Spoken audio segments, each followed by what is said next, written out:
Plaisir d'accompagner pour le coup l'ensemble de mes administrateurs parce que c'est pour moi un plaisir d'animer cette table. Vous avez l'incarnation physique de ce que peut être aujourd'hui l'OPLC dans la zone catalanophone. Donc on a pour thème accompagner le développement du bilinguisme. On a essayé un petit peu de préparer en amont cette rencontre et se poser la question de ce que voulait dire accompagner le bilinguisme. Et finalement, on a quelques pistes et quelques axes à discuter, avec en filigrane derrière quand même, voilà, un office des langues, pourquoi faire, une langue, pourquoi faire. Et je pense que vous ne pouvez pas avoir un meilleur échantillon aujourd'hui pour en débattre. Donc nous aurons aujourd'hui Jérôme Vidal de la DAZEN en tant que conseiller pédagogique. On aura Luc Bonnet en charge d'émission du rectorat, en charge de la langue catalane et administrateur au sein du conseil d'administration et de l'Assemblée générale de l'OPLC. Madame Keira Bekira, IUN en catalan à la DAZEN, également administratrice à l'OPLC à l'Assemblée générale. Monsieur Nicolas Garcia, donc vice-président du conseil départemental en charge de la mission catalan-catalanité, administrateur à l'Office public de langue catalane. Yann Jariquet, excusé pour le conseil régional. Monsieur Vincent Lorenzini, excusé pour la DGLFF. Et enfin, monsieur Pierre Manzanares, père, président du syndicat intercommunal qui regroupe 130 communes, très majoritairement catalanophones et une partie catalanophone, également administrateur à l'Office public de langue catalane. Donc, qui voudrait déjà donner un propos, parce que moi, ce qui m'intéresserait dans cette table, c'est votre ressenti et comment vous avez pu, comment vous vivez la création de l'OPLC. Beaucoup d'entre vous, ça fait des années que vous poussez.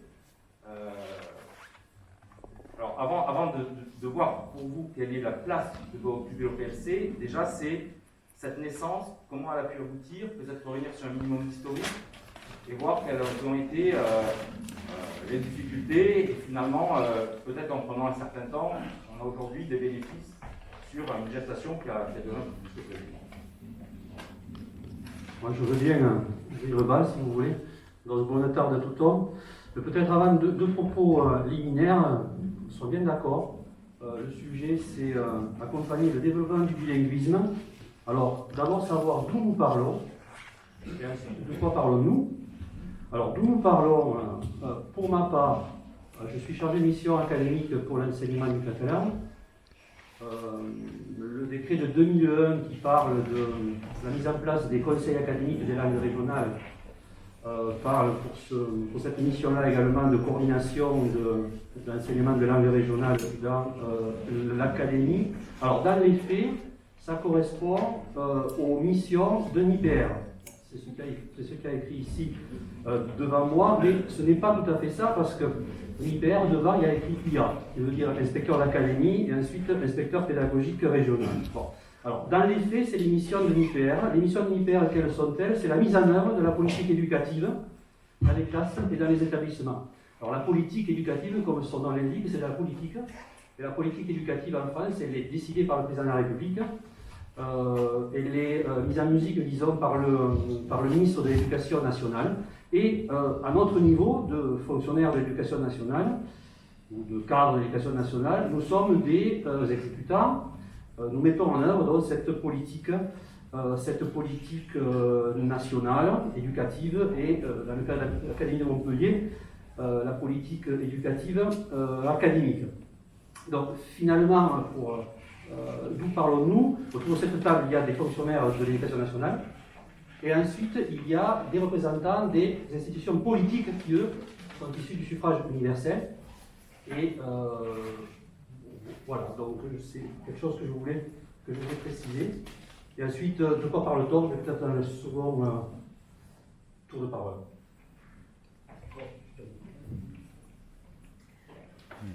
Alors, mesdames et messieurs, bonjour.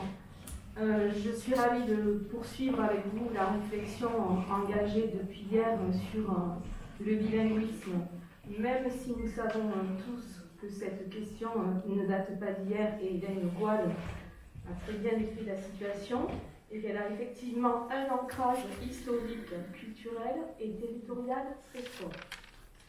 On m'a demandé d'intervenir à la table ronde avec pour titre « Accompagner le développement du bilinguisme ». Tout d'abord, en ma qualité d'inspectrice de l'éducation nationale, chargée de la mission langue dans sa globalité et de la mission langue et culture régionale dans sa spécificité, il me faut vous préciser quels sont les concepts que je place en arrière-plan de ce titre. Alors pour moi, il y a 3 questions. Il y a la question de l'accompagnement qui peut revêtir effectivement plusieurs formes, nous le verrons en suivant. La question du développement professionnel, la question des projets fédérateurs que développera M. Vidal, conseiller pédagogique départemental langue et culture régionale. Et pour moi, ces 3 axes sont étroitement liés, interdépendants, et participent au développement de l'enseignement bilingue. Alors, concernant le premier, l'accompagnement peut revêtir plusieurs formes. Cela peut concerner une équipe, une école, un réseau, un cycle, un secteur, suite à une prospection des besoins, et j'insiste bien sur cette expression, prospection des besoins, sur demande des équipes ou demande de l'IEL. Il peut être individuel sur demande de la personne ou sur demande de l'IEL également. Il peut s'agir de formation statutaire, fonctionnaire stagiaire, directeur, CAFIPEMP, KPI, de formation classique, de formation par thématique, de formation de formateurs, de formation en interdegré, ou tout simplement des actions de pilotage qui sont menées avec les directeurs d'école, les partenaires, collectivités locales, que je salue, ainsi que le monde associatif.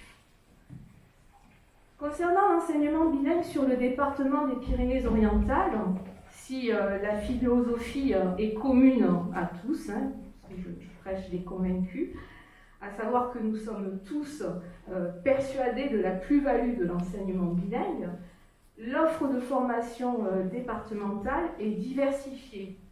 Et c'est une réelle volonté de notre part. Pourquoi ? Tout simplement pour répondre aux besoins de chacun, le but étant que chacun puisse y trouver son compte.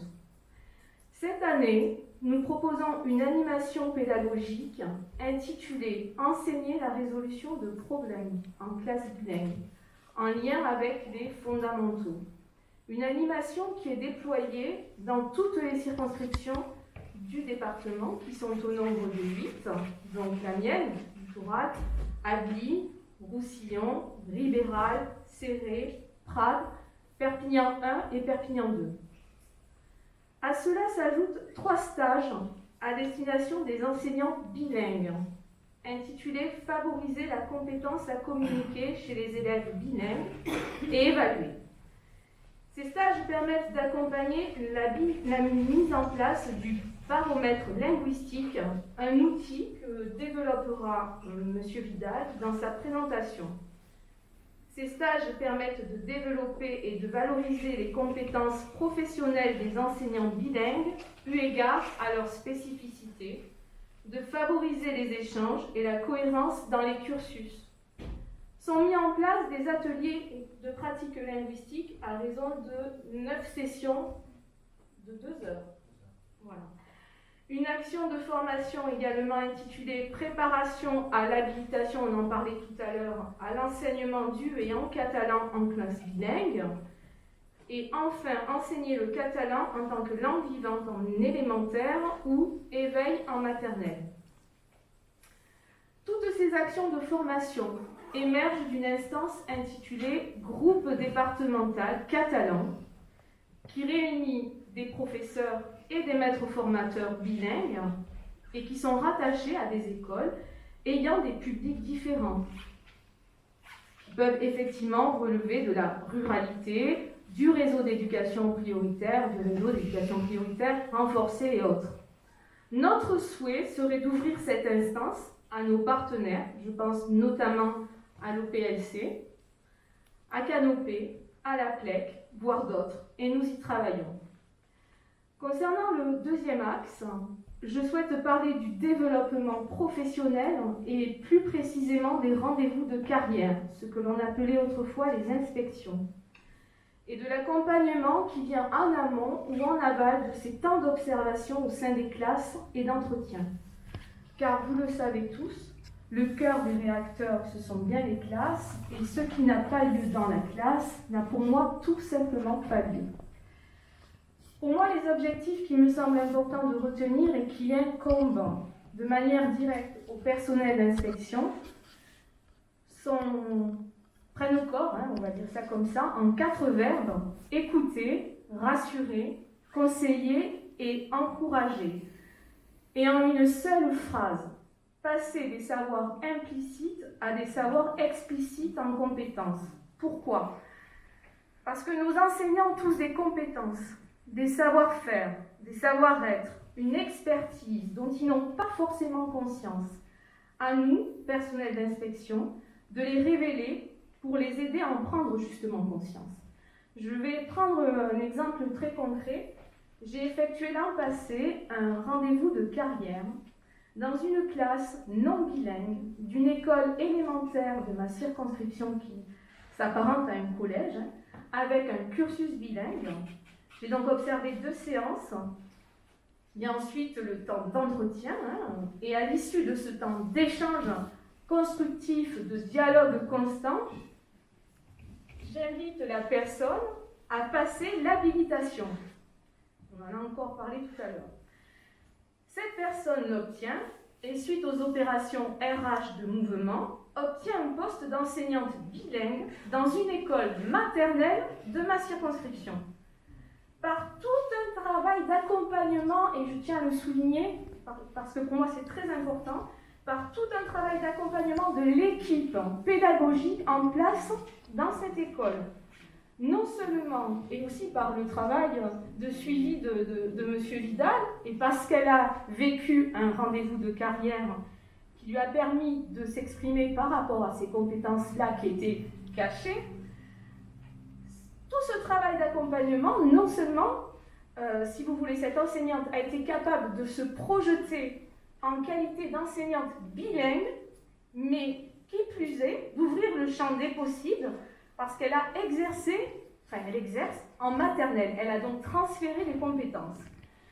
Cette enseignante était elle-même en immersion dans une école, avec un cursus bilingue, une école porteuse de projets, et nous savons tous que la pédagogie de projet crée de l'appétence, permet le développement des compétences linguistiques et culturelles par la confrontation au sens noble du terme, avec le fonctionnement d'autres langues que sa langue maternelle.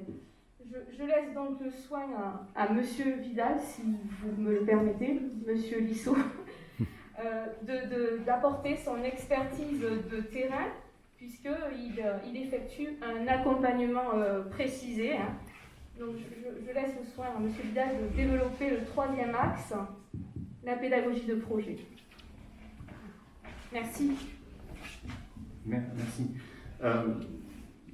Donc l'accompagnement, accompagner le développement du bilinguisme, je commencerai en disant que l'augmentation des effectifs enseignants a permis d'entrer en classe bilingue dans le paysage, dans nos classes bilingues figure d'un territoire.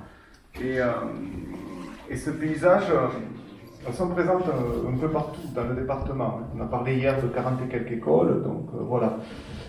Donc accompagner, être un conseiller pédagogique, c'est accompagner le développement du bilinguisme, mais c'est donc être au service des équipes, des programmes, leur faire partager les formations, les nouveautés dans les programmes d'enseignement et les projets de classe, de cycle ou d'école. Mais aussi participer à la mise en œuvre de la politique éducative dont faisait part Monsieur Bonnet.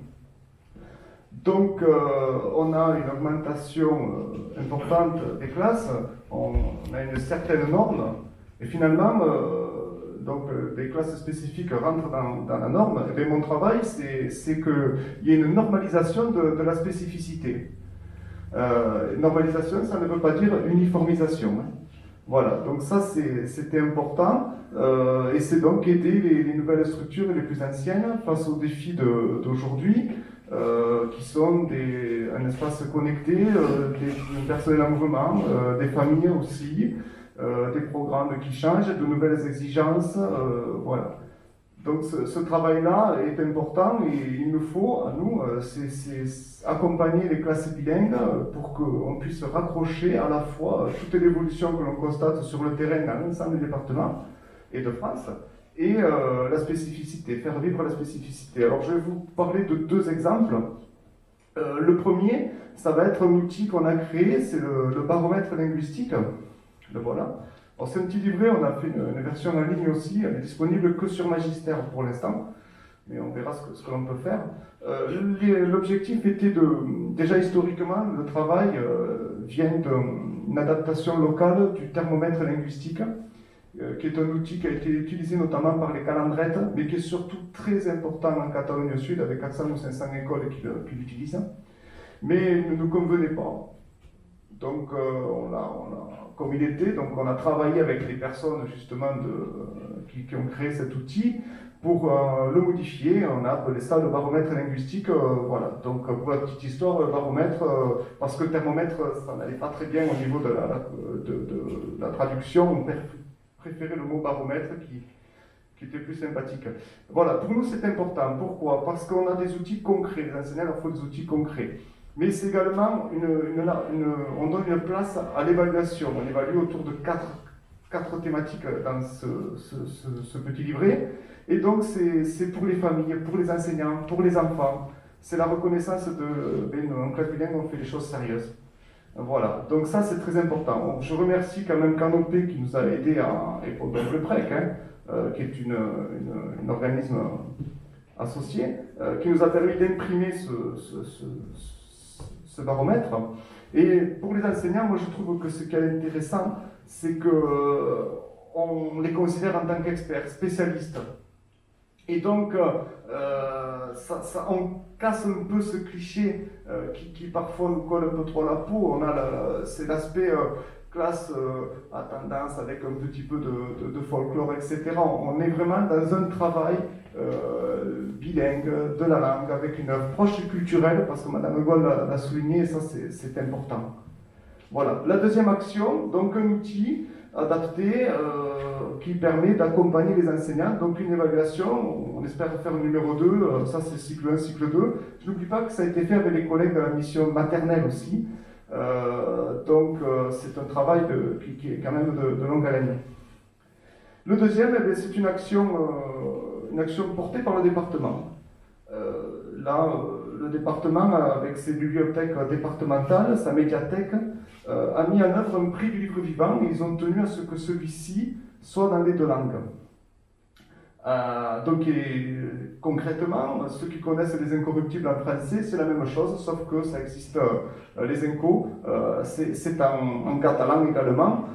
J'oublie pas que sur les Pyrénées-Orientales, il y avait eu quand même des petites expérimentations et de gros travaux qui avaient été faits. Je pense à Troubles libres au niveau de I, qui était la même chose, ou Red Lector, comme ça, ce qui me permettra d'aller dans le Conflans et le Bas-Conflans en toute sérénité.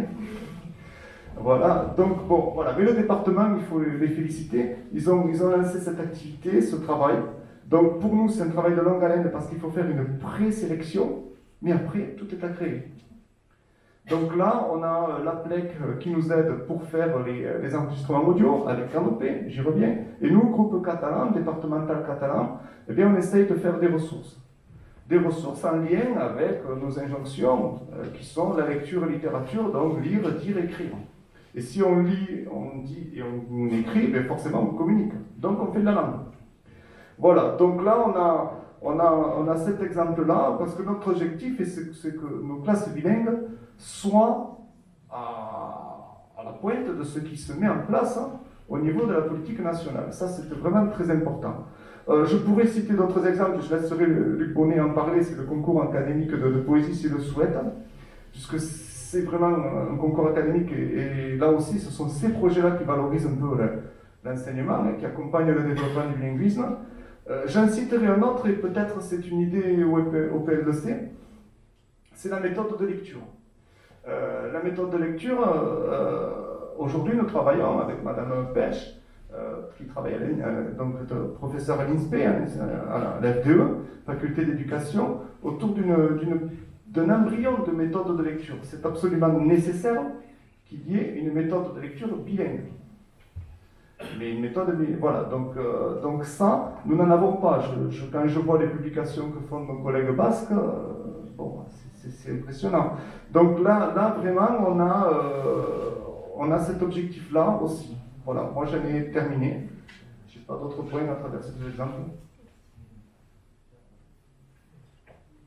Monsieur Bonnet, vous voulez enchaîner sur l'aspect présentation?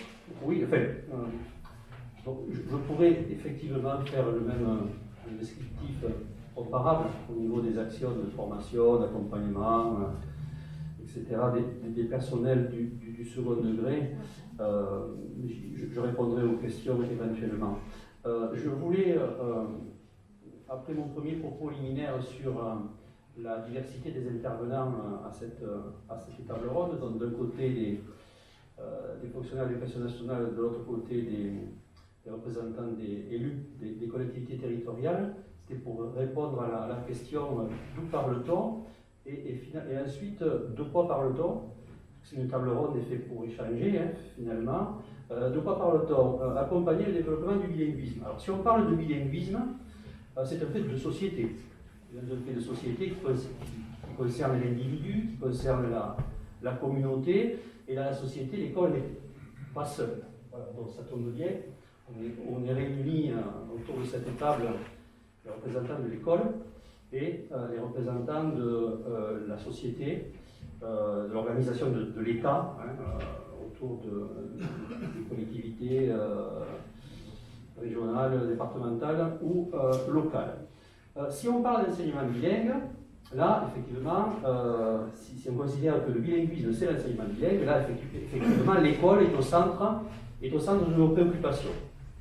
Alors, au centre de préoccupation, l'école, je le redis, fonctionne autour d'une politique éducative, et là, on a un cadre légal que l'on suit.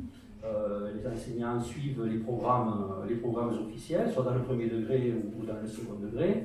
Donc, dans le second degré, il y a des programmes communs aux langues vivantes. Ensuite, il y a un travail de déclinaison de ces programmes pour chacune des langues vivantes, dont les langues régionales. Bon, il y a par exemple un cercle d'études qui va produire bientôt un travail de 3 ans sur la déclinaison des objectifs d'enseignement des langues vivantes concernant le catalan précisément. Un des exemples d'action. Mais pour y revenir, nous avons le Code de l'éducation, articles 312.10 et 312.11, qui font référence effectivement à l'enseignement bilingue. Ensuite, cet enseignement bilingue est précisé dans l'arrêté de 2003. On y trouve par exemple qu'un enseignement peut être effectué uniquement en langue régionale. Bon. Également la circulaire de 2017. Bien. Alors, une fois que l'on a posé ce cadre-là, c'est quelque chose que l'on a évoqué hier déjà, il reste et il y a également le champ de l'innovation et le champ de l'expérimentation. Et c'est peut-être dans ce champ-là, il va falloir imaginer, pour traiter du point 3 qui nous réunit tous, c'est finalement que faire ensemble. Que faire ensemble, éducation nationale, collectivité territoriale, au sein de l'Office public de la langue catalane qui nous réunit. Une convention est en préparation et qui dit convention dit objectif. Et les objectifs porteront probablement sur peut-être avant des objectifs quantitatifs. Voilà, de parler de la convention, revenons un peu à la genèse de cet outil. Nicolas, tu fais partie des élus locaux qui ont porté pendant des années la création d'un office. Peut-être revenir sur l'essence politique de l'objet. Ben, déjà, merci de m'avoir invité, parce que moi, dans cette table ronde, je me sens un peu béotier. Donc, je vais peut-être parler beaucoup moins techniquement. D'abord, pour moi, c'était important de porter. D'abord, ce n'est pas évident de le créer. Il existe ailleurs, le PLO existe ailleurs. mais dans les Pyrénées-Orientales, ça n'existait pas. Il a fallu qu'une liste dans laquelle je faisais partie, et mon voisin de droite aussi d'ailleurs, le porte à une régionale fort pour que ça devienne une préoccupation. Moi, j'ai été convaincu qu'il fallait créer un outil où tous ceux qui sont sensibles au catalan, à l'enseignement de la langue catalane et à sa transmission, à son utilisation, se retrouvent pour agir et faire avancer les choses, parce que tout ne va pas très bien, Madame la Marquise. Parce que quand je suis arrivé à la Méridienne en 2001, j'ai voulu créer une première classe bilingue, il n'y en avait aucune, et que ça a été la croix et la bannière. Et que l'on m'a d'abord essayé de me dissuader en me disant, vous allez voir, les enfants ne vont pas le fréquenter, les enseignants vont se poser entre eux parce que vous aurez des classes à 35, à cause de votre création bilingue, vous aurez 10 ou 12 élèves en bilingue, et puis vous aurez des classes à 35 ailleurs, ça va être la guerre, etc. etc. Et qu'il a fallu se battre, mobiliser quelques personnes, et finalement aujourd'hui, j'ai presque envie de dire 20 ans après, il doit y avoir une douzaine de classes bilingues, à peu près tous les niveaux sont représentés, et j'ai envie de dire que le défi, le recte aujourd'hui, c'est de les doubler. Ça va pas être facile, hein. C'est de les doubler. Voilà, parce que bon, quand on s'est battu comme ça, on est malheureux d'avoir une fermeture l'an dernier de classe, de maternelle, précisément une classe bilingue. Voilà, donc comme tout ne va pas très bien, Madame la Marquise, je pense qu'on avait besoin de cet outil-là. On avait besoin parce que l'immersion dans le service public, ça reste encore un gros mot. C'est pas un mot qu'on utilise, quoi. Pourtant, on sait que c'est une mode d'enseignement qui est efficace pour les langues dites régionales. Donc, moi, en tout cas, je me suis battu, on n'a pas inventé le concept puisqu'il existait, mais on s'est battu pour que dans les Pyrénées-Orientales, ça arrive. Et quand même, malgré tout, il faut dire que tout ne va pas très bien, Madame la Marquise, parce qu'il nous a fallu 5 ans pour y arriver. Et je ne veux pas croire que ce soit que pour des longueurs administratives. Il y avait aussi des réticences politiques de la part de l'État. Voilà, comme ça. De quelques politiques locaux, il a fallu convaincre, mais aussi de la part de l'État. Et donc, aujourd'hui, bon, on a commencé, ça fait débat, hein, le budget petit, etc. Bon, quand je pense combien il a fallu batailler pour obtenir 100 000 euros, et encore on ne les a pas obtenus en numéraire, de l'État, j'imagine si on voulait avoir un jour le budget de l'Office public de la langue basque, par exemple, ce que ça représenterait comme... Mais malgré tout, ce qu'il faut voir en positif, ce que je disais hier dans le discours un peu d'introduction, c'est qu'il est là, il est créé, il existe, et maintenant on se retrouve dans cet office public de la langue catalane, tous ceux qui ont un rôle à jouer pour que le catalan soit plus enseigné, plus utilisé, et qu'on ait des lieux où l'utiliser. Parce que, bon, et ça, c'est peut-être ça le rôle des politiques. Je crois que le rôle des politiques, c'est à la fois de faire en sorte que localement, on complète, ça ne devrait pas être le cas. Moi, je suis un partisan du service public et je crois que c'est l'État qui doit faire face à ses responsabilités. Et parfois, je suis pris en défaut parce qu'on me dit « ouais, tu dis toujours ça, mais quand c'est pour le catalan, tu es prêt à payer. » Alors que c'est l'État qui devrait le faire. Bon. Le rôle d'un politique, c'est à des moments prendre des décisions sur des carences, ce qui pense être. Moi, je pense que moi, je suis pour une République française, mais je crois qu'elle n'a pas d'avenir si elle n'est pas capable de continuer la mission que lui ont fixée ses fondateurs en acceptant qu'il y ait une diversité linguistique et culturelle et en faire une richesse et un atout. Donc, et je suis communiste en plus. Donc, chez moi, c'est pas courant. Il faut convaincre à la maison et convaincre à l'extérieur. On est plusieurs, je sais. Et donc, si vous voulez, moi je crois que c'est la vie. Dans le rôle d'un politique, pour moi, c'est de faire ce qu'il faut localement, mais aussi de faire ce qu'il faut nationalement avec le poids qu'on peut avoir quand on a une écharpe, ou même quand on n'en a pas dans le département, c'est bien qu'on en ait une sans et or d'ailleurs, mais bon, pour l'instant on n'en a pas. Donc de faire ce qu'il faut pour que l'État, quand il décide sous la pression de quelque chose, il se donne les moyens de le faire. Donc voilà, et je crois que l'Office public de la langue catalane, c'est un lieu, c'est un outil où on peut se retrouver pour faire avancer les choses. Enfin, je crois aussi que le rôle du politique, c'est d'essayer de créer les conditions pour que dans la société catalane du Nord, quand on sait parler le catalan, on puisse l'utiliser. Parce que sinon, ça ne sert à rien. S'il n'y a pas un accueil public d'une mairie, d'un département, de la sécurité sociale, de la CAF, du bistrot, où vous êtes obligé de parler français, voire anglais, pour qu'on vous comprenne, alors que vous êtes dans un pays où vos aïeux, c'est pas si vieux. Hein. Moi, chez moi, quand il y avait mon père et ma mère à la maison, bon, on n'est pas catalan du Nord. Je prends l'exemple de mes beaux-parents, qui eux n'ont aucune racine au Sud. Ils parlaient que catalan entre eux. C'est pas si vieux, mon beau-père est encore vivant, donc c'est pas si vieux. Donc, mais qu'on ne puisse pas aller à Perpignan et dire voilà, j'ai un problème, est-ce que vous pouvez le résoudre en parlant catalan? Oui, je crois que ça, c'est le rôle de politique aussi, d'aussi faire en sorte que dans la société, on puisse s'exprimer, être compris en catalan. Et enfin, bon, je crois aussi que le rôle du politique, c'est d'aider. Il y a ce que vous avez sur, mais il y a aussi pour l'investissement qu'on met dans le théâtre. Je crois que c'est de l'ordre de 35 ou 40 000, enfin, 35 ou 36 000 euros.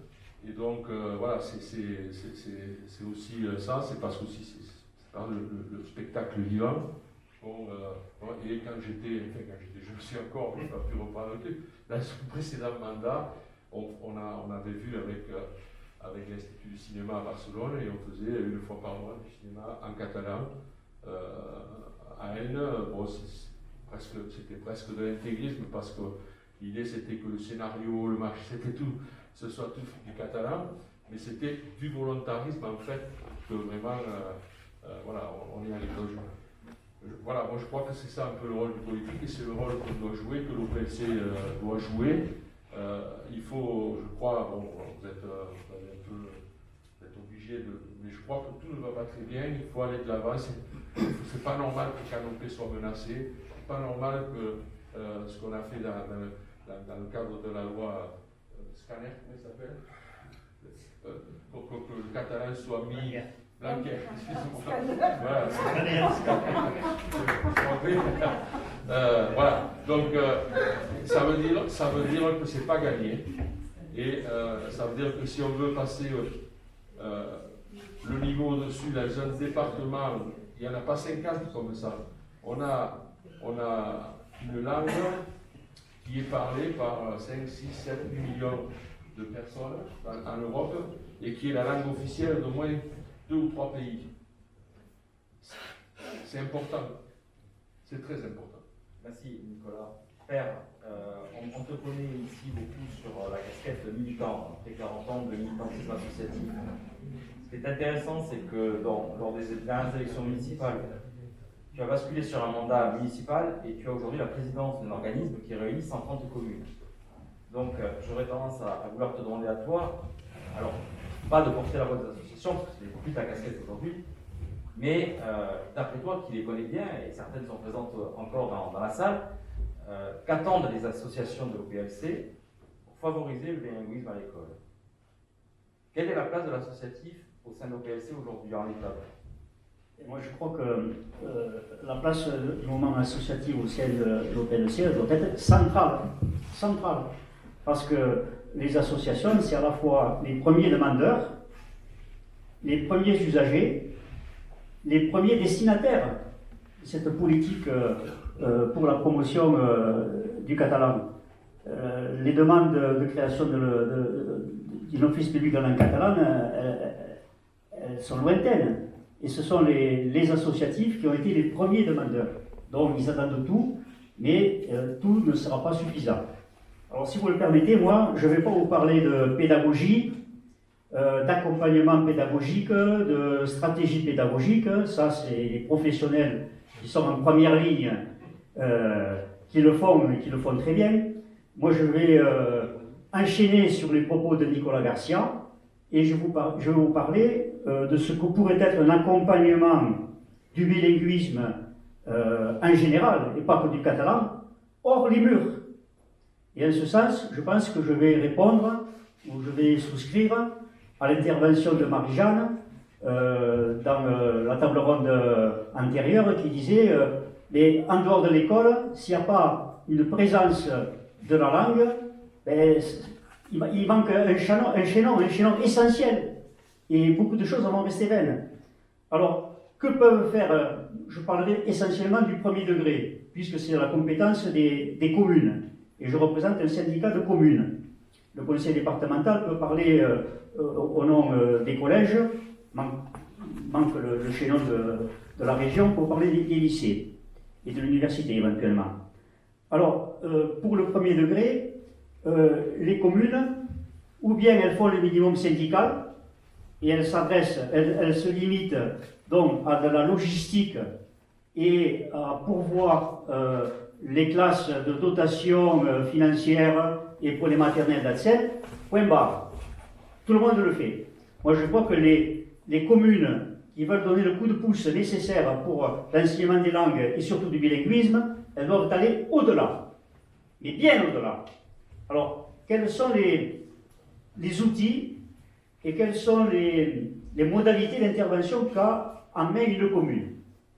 Elles ne sont pas nombreuses, mais il faut que ces compétences elles soient prises à bras le corps complètement et aller au-delà. Alors, il y a le conseil d'école. Les communes sont présentes dans les conseils d'école. Il faut être à la fois à l'écoute, répondre aux besoins et être force de proposition. Les communes peuvent intervenir beaucoup plus facilement, ça a été dit, parce qu'elles ont une parole libre par rapport aux enseignants. Elles peuvent venir au secours des associations de parents d'élèves. Elles peuvent faire des interventions quand c'est nécessaire auprès de la DAZEN, du rectorat. Elles doivent soutenir toutes les modalités de l'enseignement de la langue régionale, de la sensibilisation au bilinguisme, à l'immersion. Elles doivent être un facilitateur auprès de l'administration. Elles doivent veiller à ce qui est, après la création d'une classe, qui est une montée en charge, qu'il n'y ait pas de bâton dans les roues, que ça puisse se faire de manière cohérente pour couvrir tout un cycle d'enseignement. Elles doivent apporter le soutien aux actions pédagogiques et périscolaires. Je donne des exemples. Dotation d'ouvrages et d'outils spécifiques pour les BCD. Ça peut relever d'une politique municipale. Accompagner les projets, soutenir des sorties scolaires, des animations de spectacles dans et hors l'horaire scolaire, faciliter les échanges scolaires et surtout quand il y a la possibilité, c'est le cas pour la Catalogne Nord, mais c'est peut-être aussi le cas pour le Pays Basque, avec des échanges avec des classes et des écoles de l'autre côté de la frontière quand on partage la même langue et la même culture. Introduire la langue en dehors des murs de l'école, dans les centres de loisirs, dans l'organisation de séjours de vacances, avoir une politique de jeunesse hors temps scolaire, où la langue est droit de cité, veiller à un recrutement et à une formation des ATSEM dans la langue régionale. C'est malheureusement pas souvent le cas. On a parlé beaucoup hier et aujourd'hui d'un déficit d'enseignants formés dans la langue. On n'a pas parlé des ATSEM, c'est essentiel pour les écoles maternelles.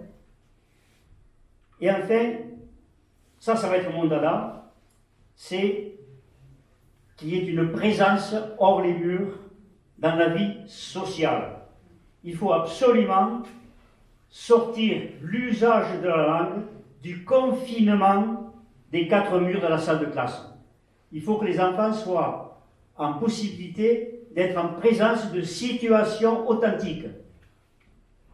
Je caricature, ne le prenez pas mal les enseignants, c'est évident, mais quelque part, il y a de la mise en scène. Et on ne peut pas faire autrement, c'est comme ça, j'ai été enseignant aussi. De la mise en scène. Il y a aussi de la mise en scène quand on organise un spectacle dédié en catalan. Du théâtre, de la chanson, on fait venir un théâtre, on amène les classes bilingues face à ce théâtre, c'est aussi une mise en scène. Il faut le faire, mais il faut surtout veiller à faire en sorte qu'il y ait des situations authentiques d'usage de la langue dans la vie sociale. Il en va de la crédibilité même de l'enseignement. Il faut éviter la désincarnation de la langue, une sorte d'artificialisation.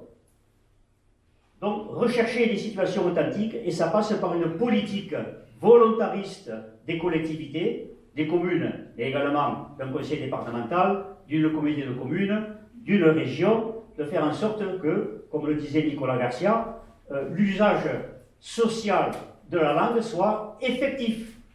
Voilà. Ça, je pense que c'est une des réponses à ce que soulevait justement Marie-Jeanne. Donc, face à l'urgence, moi je dis à situation exceptionnelle, réponse exceptionnelle. C'est-à-dire aller au-delà des compétences strictes par du volontarisme, en haussant les seuils de financement.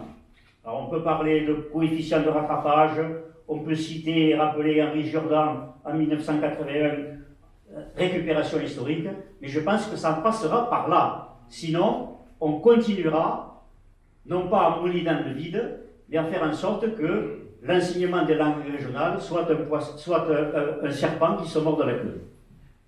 Merci, Père.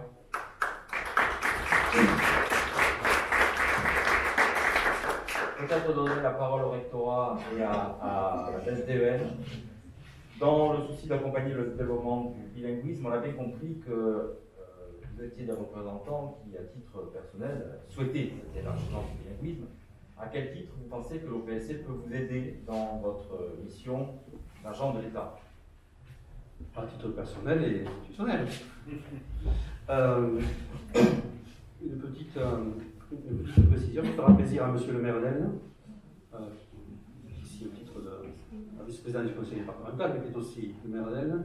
Le collège d'Aisne est celui qui a le plus grand nombre d'élèves qui font du catalan dans le département. Serré. Non, c'est le collège d'Aisne. Le collège de Serré est très bien placé aussi, le collège de Rivesaltes aussi, le collège de Rivesaltes aussi. Voilà. Je pense que la création des 12 classes bilingues de tous les niveaux a dû aider quelque part. Oui, effectivement, au collège, alors en proportion, moi je peux donner les chiffres bruts. Il y a 225 élèves qui font du catalan au collège d'Aisne sur un total, vous savez, le nombre d'élèves au total? Le nombre d'élèves au total du collège d'Aisne. Plus de 900. Bon, donc on est en quart. On est en quart. Voilà, on parlait hier du verre à moitié vide, du verre à moitié plein. Effectivement, il y a des cursus bilingues dans le premier degré à l'école, dans les écoles d'Aisne. Il y a également de l'enseignement de langue d'initiation extensive. Et le collège d'Aisne a les deux cursus en parallèle, le cursus langue option et le cursus bilingue avec la DNL histoire-géographie, la DNL EPS, si je ne me trompe pas, et la DNL mathématiques, me semble-t-il. Voilà. Donc, oui, effectivement, mes collègues du premier degré ont parlé des projets que nous offrent finalement les collectivités territoriales. La programmation théâtrale en catalan, 5 spectacles professionnels, 26 dates, 160 classes du premier degré et du second degré. Le prix du livre vivant, sélection de 20 ouvrages de littérature de jeunesse en catalan. Pour les classes de collège, 23 classes de collège ont participé, les collègues vous diront pour le premier degré, les projets artistiques et culturels de la région et également lorsque les enseignants de catalan du second degré proposent des rencontres d'élèves au Palais de Majorque autour du patrimoine, la journée appelée Implicat, bien sûr il y a le soutien du département, de la région et des associations, l'association APEC aussi. Voilà. Donc, effectivement, là nous sommes bien rentrés dans le sujet. Que faire ensemble? Qu'est-ce que vous attendez de l'OPLC? Voilà, que faire ensemble au sein de l'OPLC? Donc peut-être d'abord ce qui est important, mais on en est tous conscients, il y a un principe de réalité institutionnelle. Voilà. On travaille, l'Office est un établissement public, l'État, les collectivités territoriales. Bon. Il y a ce principe de réalité institutionnelle qui... Si je peux me permettre, ce qui est intéressant, c'est le mélange des cultures. Également, puisqu'il y a des associations aussi. Oui. Au-delà, il y a aussi la fonction publique territoriale qui est représentée, la fonction publique d'État, ce n'est pas les mêmes process, ce n'est pas la même culture. Et effectivement, on est là avec 25 associations. Voilà. Donc, un autre préalable, en parlant de l'éducation nationale, si une association, telle association a comme but objectif la promotion de la langue catalane, la mission de l'éducation nationale, c'est l'éducation. Voilà. Et la dimension linguistique entre dans cette mission d'éducation, mais elle n'est pas exclusive. Hein. Voilà. Donc peut-être un des leviers, c'est que nos préoccupations autour de la langue catalane coïncident au maximum avec la préoccupation globale d'éducation. Et je parlerai de quelques idées. Donc, si un des facteurs limitants actuellement, c'est les enseignants. C'est le nombre d'enseignants qualifiés. Si on parle du nombre d'étudiants qui ont un master premier degré ou un master second degré, dont des gens qui se préparent au concours de recrutement, on est en dessous de la dizaine. Dans le premier degré, actuellement, il y avait cette année 4 postes publics et 9 postes privés. Bon, on se trouve quasiment à égalité entre le nombre de candidats potentiels et le nombre de places au concours. Et dans le second degré, on est presque à cette proportion-là. Alors bien sûr, tout ça est systémique. S'il n'y a pas de gens en master, c'est peut-être qu'il n'y en a pas assez en lycée, etc. etc. Bon.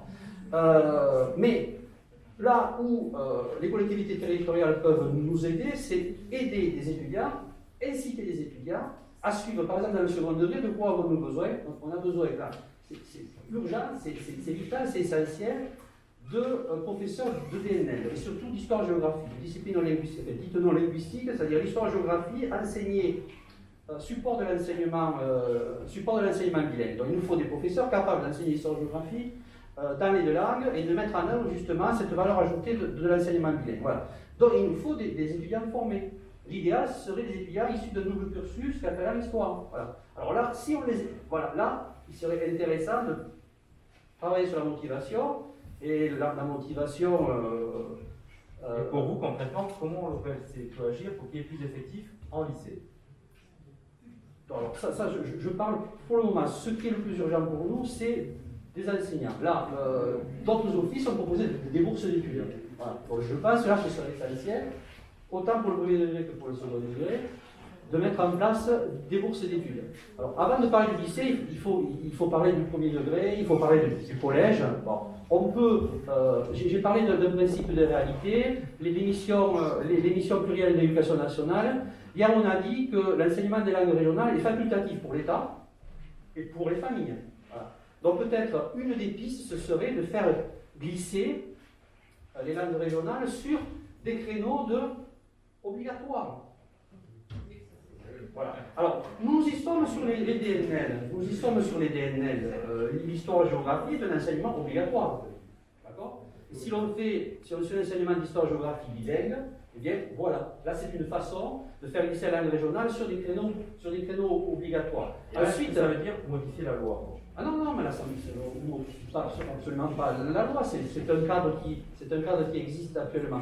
Mais on pourra le faire si on a des profs formés, capables de le faire. Rendre l'option obligatoire. Hein. Je ne parle pas de l'option obligatoire. Il n'y a pas de principe, il n'y a pas de principe d'obligation des langues régionales en France. Et ça ne relève pas de mon niveau académique de me prononcer là-dessus. Voilà. Bon. Ça relève des collectivités, de la représentation populaire finalement. Ensuite, il faut également penser, et là c'est là où l'innovation, l'expérimentation peut être intéressante, dans le second degré, on peut penser à des synergies entre la langue de scolarisation qui est le français. Voilà. On voit que dans le premier degré, en classe bilingue, les langues régionales sont dans le domaine, disons, de la nationalité. C'est-à-dire, dans le premier degré, en classe bilingue, le catalan et le français entrent dans la même case. J'appelle ça le cadre de la nationalité. Voilà. Dans le second degré, les langues régionales, en tant que langues vivantes, finalement, sont dans le domaine de l'étrangeté. C'est-à-dire, elles sont dans le domaine des langues étrangères. Voilà. Et là, donc, ça devient beaucoup plus difficile. Donc, à nous de trouver les façons. J'ai parlé pour les DNL, on peut superposer langue régionale et disciplines obligatoires. Voyons de quelle façon on peut également superposer en classe bilingue l'enseignement du catalan et l'enseignement du français. On va y réfléchir en cercle d'études là autour de la grammaire comparée. Comment peut-on superposer aussi, coordonner, trouver une synergie entre le catalan et les langues étrangères? Il y a des dispositifs qui existent. Et puis on sait en toute objectivité que, M. Garcia en a parlé, le catalan pour nous, c'est une chance par rapport à d'autres situations de langue régionale. On a une langue instrumentale, en particulier, que ce soit en Catalogne, de l'autre côté de la frontière, ou en Andorre. Mais on sait aussi que cette langue est instrumentale à côté d'une autre langue qui est l'espagnol. Voilà. Donc, il y a aussi un principe de réalité. Comment mettre en synergie l'enseignement du catalan et des autres langues qui vivent avec lui sur le même territoire où il est opérationnel. Voilà, donc tout ça, c'est des pistes. Madame Bécard, qui est en charge de plusieurs langues, comment vous voyez l'aspect plurilingue de l'enseignement qui pourrait favoriser le bilinguisme du catalan? Alors d'abord, je vais répondre à votre première question. En quoi vous pouvez nous aider? Ah, merci. Parce qu'on tourne autour du pot depuis tout à l'heure. En fait, je pense que on a tout intérêt à travailler ensemble. Pour moi, c'est très important. C'est vrai que j'ai une vision plutôt positive des choses, puisque vous arrivez et que j'arrive aussi. Donc, je pose un regard neuf sur l'enseignement bilingue. Mais voilà, je suis épaulée par M. Vidal. Sans lui, je suis aveugle. Et tant mieux, il est là. Tout ça pour vous dire que je pense qu'il y a des chantiers à investir, des défis à relever, et on pourra le faire ensemble.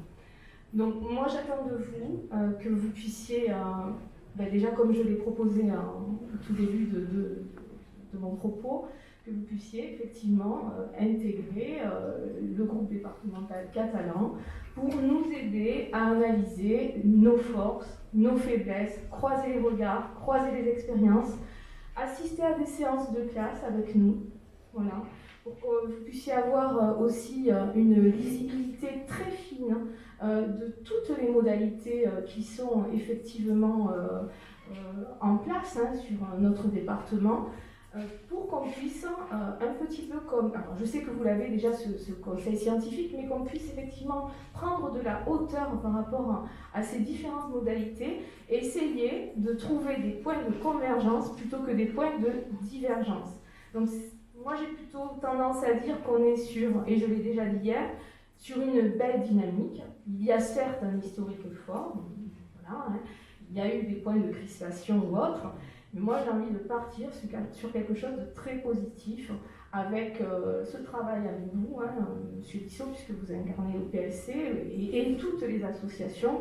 Voilà, on est vraiment ouvert à des propositions avec aussi les parents d'élèves, avec les syndicats dans des groupes de travail. Voilà, nous on est plutôt dans cette réflexion-là. Alors votre deuxième question, c'était, rappelez-moi. Alors juste peut-être pour des petits éléments, c'est pas vous, mais j'aime bien le nous. Voilà. Nous. Voilà. Nous.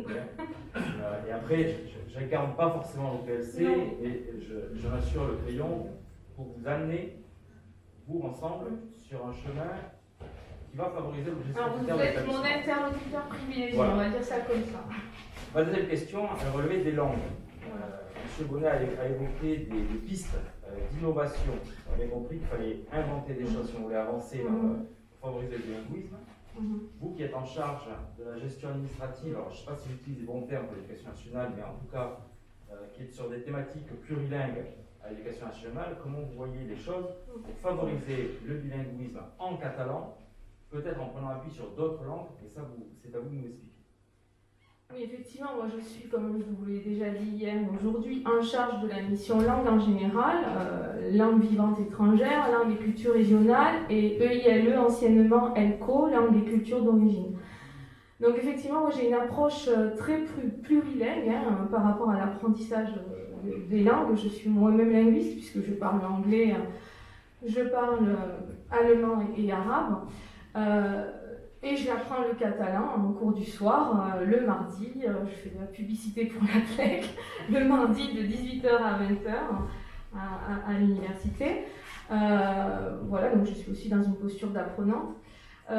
Tout ça pour vous dire, et je pense que Rita l'a très bien exposé dans la présentation, dans son allocution, où effectivement, comment dire, si on est sur une approche plurilingue, il y a forcément des transferts de compétences qui se font entre toutes les langues. Je vais peut-être reprendre tes propos, Rita. Il y a des va-et-vient qui se font, il y a une gymnastique des langues, et du coup, voilà, c'est ce que je vous disais au tout début, pour nous c'est une valeur ajoutée, la diversification et la diversité dans l'offre linguistique permet effectivement à nos élèves de transférer aussi des compétences dans le domaine de la maîtrise de la langue, en langue de scolarisation. Donc pour moi, effectivement, cette approche plurilingue, et M. Bonnet en a parlé aussi quand il dit qu'il faut essayer de trouver des dispositifs innovants, permettrait effectivement de mettre en relief et de renforcer l'enseignement du catalan, mais pas à côté des autres langues, mais avec les autres langues. Pour moi, c'est très important. Alors, on a une expérience de ce type-là sur quelques écoles du département. Peut-être que tu peux donner un... Oui, sur l'aspect plurilingue. Moi j'ai envie de dire, toutes les classes bilingues, elles enseignent le VE, c'est souvent l'anglais et bien souvent l'espagnol. Voilà, alors après, on a des écoles à caractère transfrontalier qui se sont lancées dans ces expériences au niveau du Pertus. Donc le Pertus, c'est limite, c'est un village qui est à cheval sur les deux étangs, et pour Madame, qui se trouve à l'extrême pointe du département, à Saint-Maï.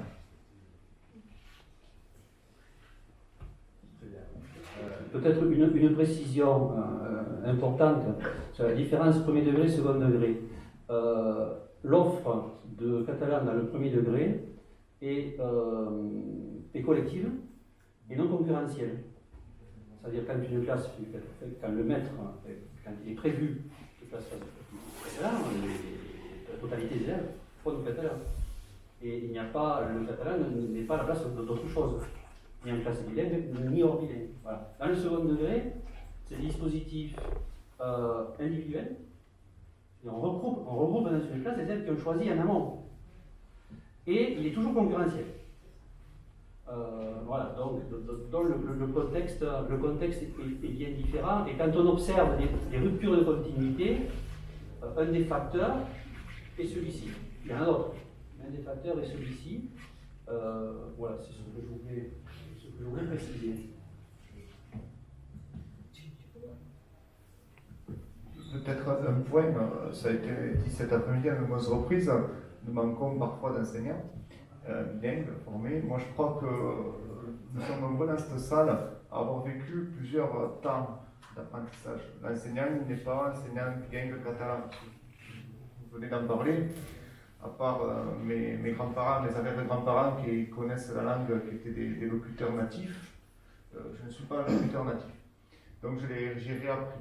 J'ai entendu, mais je parlais français, donc j'ai réappris et on a fait des petits dispositifs qui existaient à l'époque, qui nous ont permis de rentrer un petit peu timidement dans le catalan avec nos erreurs, nos fautes de conjugaison, mais on a survécu.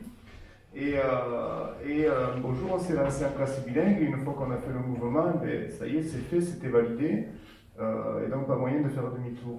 Et on devient enseignant bilingue, et puis on apprend en faisant. Ça, c'est un premier point. Aujourd'hui, on a un peu ce parcours-là qui existe. Alors, il y a le CRPE, mais on a aussi ce parcours-là qui existe.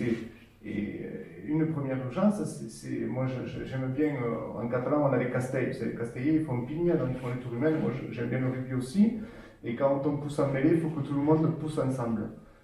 Et là aujourd'hui, un stagiaire me disait l'autre jour, mais c'est le parcours du combattant, je n'arrive pas à... J'ai des cours du soir d'un côté et de l'autre, donc tout ça il faut déjà arriver à ce que nous, stratégiquement, on soit opérationnel sur les formations que l'on propose, que ce soit dans le temps de l'enseignant ou hors temps enseignant ou mise en place par d'autres collectivités. Oui, je pense qu'il nous faut susciter des vocations. Hein. Je vous ai parlé de l'exemple de l'enseignante de l'école, on peut le dire, d'elle. Voilà. Bon, il faut vraiment que cette démarche-là se développe sur tout le département, que mes collègues inspecteurs aient cette logique en arrière-plan pour effectivement susciter ces vocations-là. Alors peut-être, parce que le temps tourne, il nous reste quelques secondes, de réévoquer très rapidement la question d'une convention qui a déjà été esquissée hier lors de nos débats. Il faut dire que ce texte et l'engagement politique que vous avez décidé de prendre d'ici la fin de l'année symbolisera cette volonté qui est aujourd'hui partagée.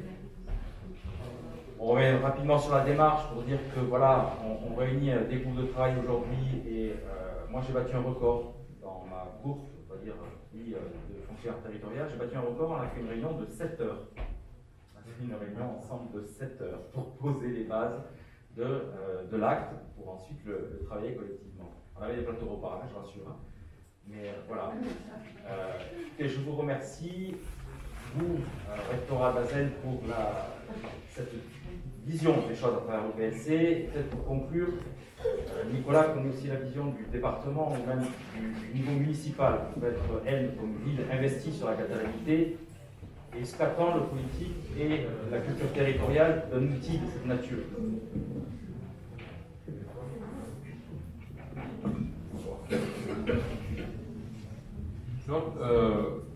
D'abord d'un mot sur le débat précédent. Pour créer des vocations, il faut qu'il y ait une lisibilité. Et aujourd'hui, vu de l'extérieur, bon, peut-être que le PLC peut donner et commence à donner un coup de main là-dessus, sur la popularisation de l'enseignement, mais on a le sentiment de l'extérieur, même moi qui ne me désintéressais pas de la chose avant d'être élu, mais que devenir enseignant de catalan, c'est le parcours du combattant, non pas pour le devenir, mais pour pouvoir enseigner après. Et donc, pour créer de l'appétence, il faut que ce soit clair. Je m'investis dans cette carrière, je pourrais travailler dedans. Voilà. Et ça, je crois que, vu de l'extérieur, c'est pas...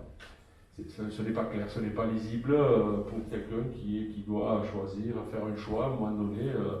J'imagine que ce doit être beaucoup plus facile de dire je vais choisir d'enseigner le français ou l'anglais que d'enseigner le catalan, même si j'en ai envie, parce que je ne sais pas. Certes, si j'ai un poste, ce ne sera pas loin, mais je ne sais pas si on a un poste. Voilà. Si on va créer les conditions, parce que, ce que je disais tout à l'heure, de loin en loin, la marche en avant, on ne la sent pas, parce que de loin en loin, on se dit que cette année, il y a une menace, il y a un nouveau, il y a une nouvelle pensée jacobine qui arrive au gouvernement, et on va avoir un ministre de l'Éducation nationale qui va serrer, on va avoir... voilà. Donc, moi, je crois qu'il y a un gros travail à faire, et donc, moi, j'attends aussi j'attends de l'État. En tout cas, je veux militer. Moi, je veux militer comme responsable politique pour que, là où je suis, pour qu'on se dise qu'on peut construire une République française qui fasse de ces langues régionales réellement un atout. D'abord pour l'épanouissement de ses citoyens, et si je peux faire une relation avec ce qui se passait là, ces jours-ci, si on a besoin...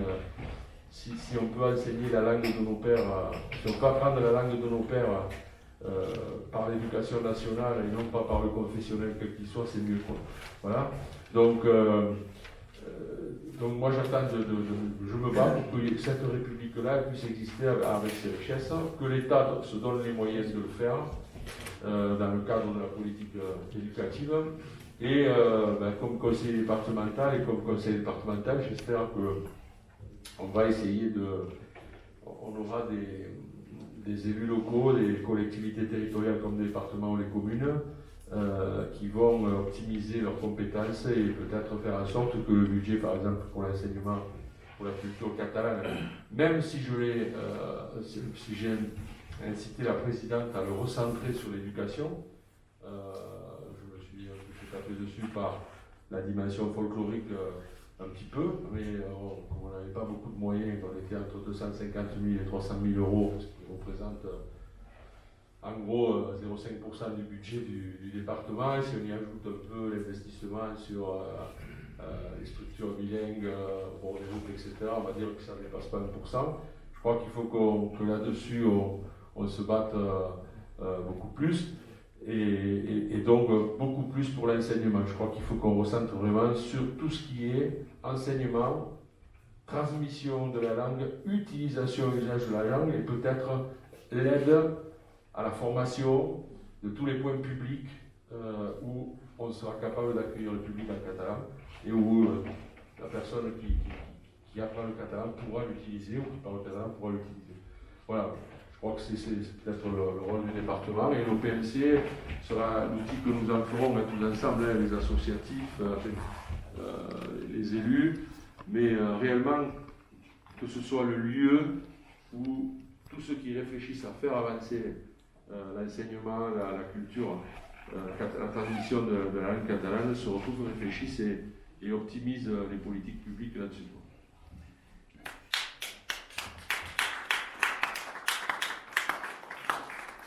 Juste un mot, parce que ça complète ce que je disais hier, sur les budgets annoncés, le financement de l'OPLC est venu en plus de ces lignes.